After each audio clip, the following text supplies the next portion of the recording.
क्या आप अशांत हैं या मानसिक तनाव से ग्रस्त हैं? क्या आपका व्यापार घाटे में जा रहा है? क्या कर्जदार और बीमारी पीछा नहीं छोड़ते? क्या आप अपने दाम्पत्य जीवन को लेकर परेशान हैं? क्यों नहीं आती घर में सुख समृद्धि? क्या आप अपने बच्चों की पढ़ाई और उनके करियर को लेकर चिंतित हैं? क्या आप जानते हैं कि इन सब बातों का कारण वास्तु दोष हो सकता है? और इसके निवारण के लिए आप मिल सकते हैं वास्तु विशेषज्ञ नरेश सिंगल जी से। सिंगापुर, मलेशिया, थाईलैंड और दुबई जैसे देशों में ये किसी परिचय के मोहताज नहीं।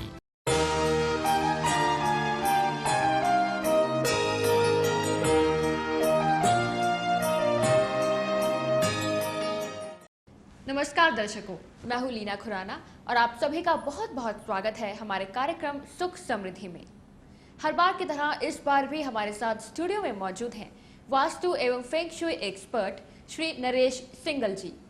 नरेश जी, आपका बहुत बहुत स्वागत है। नमस्कार।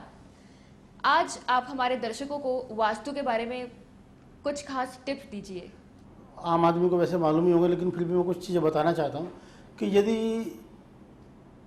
आप कोई नया फ्लैट या कोई नया घर लेने जा रहे हैं, रेडीमेड फ्लैट, और आप उसमें किसी वास्तु कंसल्टेंट को साथ में नहीं ले जाना चाहते, सपोज वो वास्तु को नहीं मानते या इतना टाइम ही नहीं है, तो आपके पास यदि कोई ऐसा जानने वाला है या आपके पास घर में ऐसा कोई छोटा बच्चा है, उसको साथ में लेके जाएं।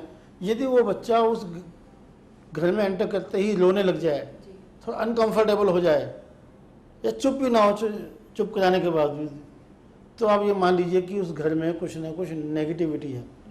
आपने बहुत कॉमन सी बात सुनी होगी कि बच्चा जो है भगवान का रूप है।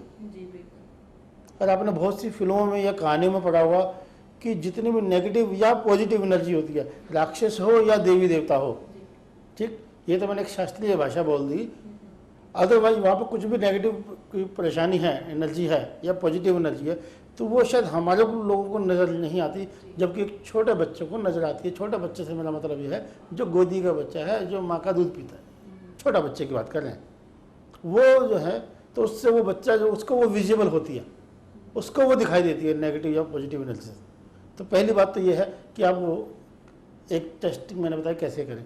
दूसरी बात ये है कि जिस घर में लगातार खिन्नता रहती है, परेशानी रहती है, चिड़चिड़ापन रहता है, एक दूसरे से बात नहीं करते, वो क्या बोलते हैं उसको, एक आर्ट मूवी, एक दूसरे को उदास उदास से रहते हैं, यानी मतभेद से शुरू होता है और मन भेद तक चली जाती है बातें।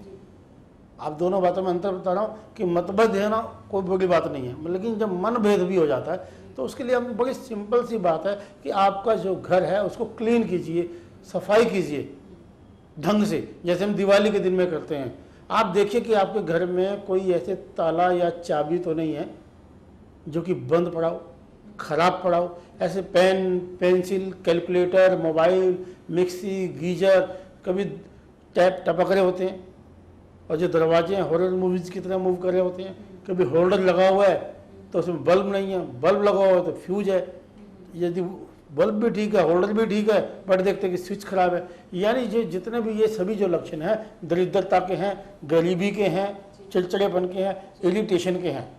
एक दूसरा हम टिप्स ये कह सकते हैं, यदि किसी बहन बेटी की शादी हो रही है या आपने किसी को कुछ गिफ्ट देना है, तो उसके अंदर उसको कैंची, नेल कटर, सुई, दिया सलाई, माचिस, लाइटर, ऐसी चीज़ें जो कटिंग करती हों, पिन चुभती हों, ऐसी चीज़ें सिंबॉलिक रूप से भी नहीं देनी चाहिए। जैसे कि हम आमतौर पे देते हैं गैस चूल्हा या गैस सिलेंडर वगैरह दे देते हैं। एक मिडिल क्लास फैमिलीज के अंदर देखा गया है कि 90% ऐसी लड़कियां भी दुखी रहती हैं ऐसे।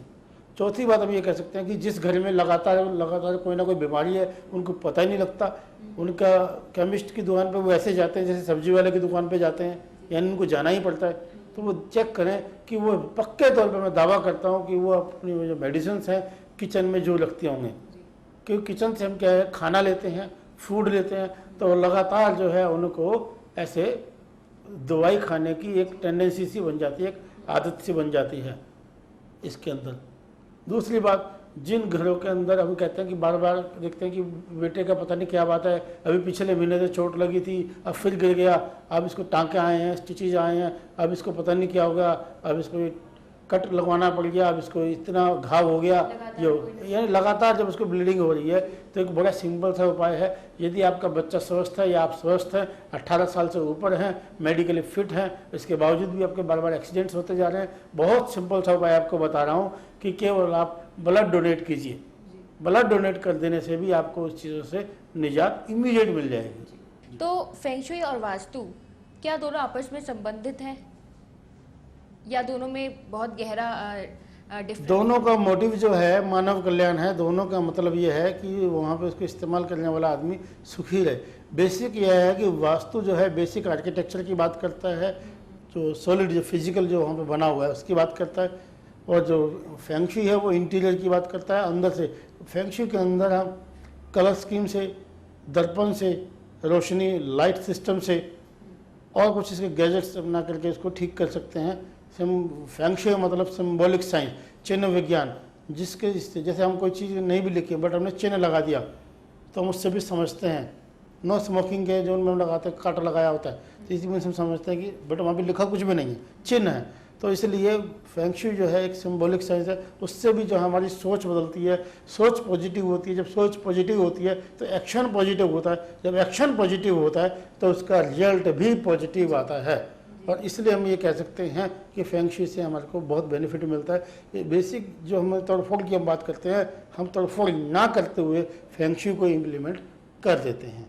नरेश जी, एक बात आपसे पूछना चाहूंगी कि आप फेंग शुई और वास्तु के साथ साथ पिरामिड एक्सपर्ट भी हैं, उसके बारे में हमें कुछ बताएं। पिरामिड से हम जानते हैं, जैसे वास्तु भारत के एक विज्ञान या शास्त्र जो भी आप इसमें कहें। दूसरा फेंग शुई जो है वो चाइना का है, और जो पिरामिड्स है वो इजिप्ट का है, मिस्र का है, ठीक, गाजा का जिसे हम बोलते हैं। इसको भी हम वास्तु दोष को मिनिमाइज करने के लिए या जो पॉजिटिव जोन है उसको इन्हेंस करने के लिए, उसको बढ़ाने के लिए इसका इस्तेमाल किया जाता है। जो टेक्नोलॉजी हमारे गुरुजी डॉक्टर पूर्णचंद्र राव झाई आवास, जिन्होंने उस टेक्नोलॉजी को एक माइक्रो में लाए, आज भी आप देखते हैं कि पिरामिड जो है दुनिया का एक अजूबा है, और इतनी उसकी हाइट है, इतने उसमें पत्थर लगे हैं। उस टाइम तो कोई क्रेन नहीं होती थी, कोई हेलीकॉप्टर्स नहीं होते थे, ये सब। आज भी वहाँ पर जो है आप देखते हैं कि वहाँ पर जो टेस्ट किए गए तो वहाँ पे जो अगर हम डेड बॉडी डालें तो उनके जो टिश्यूज हैं, उनके जो बॉडी जो सेल्स हैं, वो उसमें बदबू नहीं आती सडन। तो हम ये कहते हैं, यानी मम्मीज़ की हम बात करें तो कुछ लोग कहते हैं कि मम्मीज़ वहाँ पे सुरक्षित है केमिकल की वजह से या किसी और की वजह से। यदि केमिकल की भी तो एक लाइफ होती है, और उनको लगभग 5000 वर्ष से भी ज़्यादा हो गए। तो उस टेक्नोलॉजी का हम प्रयोग हम वास्तु दोष के निवारण के लिए भी करते हैं। जी, बहुत अच्छा। नरेश जी, एक बात और बताएं, आप वर्कशॉप्स भी लगाते हैं अपनी वास्तु के ऊपर, जो फ्री वर्कशॉप्स हैं आपकी, उसके बारे में हमें विस्तार से हमारे दर्शकों को जानकारी दीजिए। फ्री वास्तु वर्कशॉप जो हम बात करते हैं, जो लायंस क्लब है, रोटरी क्लब है, इंडस्ट्रियल एसोसिएशंस है, या कोई व्यापारिक संघ है, या कोई जैसे अग्रवाल समाज रहता है, मारवाड़ी समाज रहता है, गुजराती समाज रहता है, यानी कोई भी एसोसिएशन, कोई भी ऐसा क्लब, कोई भी ऐसी संस्था जो कि एक हमारे एक लिमिटेड सी गैदरिंग, और हमारा ये प्रोग्राम 90 मिनट्स का लगभग रहता है, ज़्यादा चाहें जितना मर्जी हो सकता है, कम से कम 1.5 घंटा रहता है। और हमारा किसी भी तरीके से किसी भी शेप में डायरेक्ट या इनडायरेक्ट घुमा फिरा करके भी कोई पैसा नहीं लिया जाता है। इसका मोटिव यही है कि मेरे गुरुजी का आदेश था कि आपने 334 334 वर्कशॉप्स मुझे करनी है, जिसमें मैं काफ़ी वर्कशॉप्स कर चुका हूँ। उन दिनों तो इनका बेनिफिट नहीं मालूम था, बट आज मुझे इसका प्रचार भी मिलता है, इसका फ़ायदा भी मिलता है। और जिसको भी इसकी आवश्यकता है, आप मेरी वेबसाइट पर भी जा सकते हैं, मेरे को ईमेल भी कर सकते हैं, मेरे को फ़ोन भी कर सकते हैं। जी नरेश जी, आपका इस जानकारी के लिए बहुत बहुत शुक्रिया। दर्शकों, आज आपने बहुत कुछ जाना नरेश सिंगल जी से। अगली बार हम फिर हाजिर होंगे कुछ नए विषयों के साथ। आप आज के लिए दीजिए इजाज़त। नमस्कार।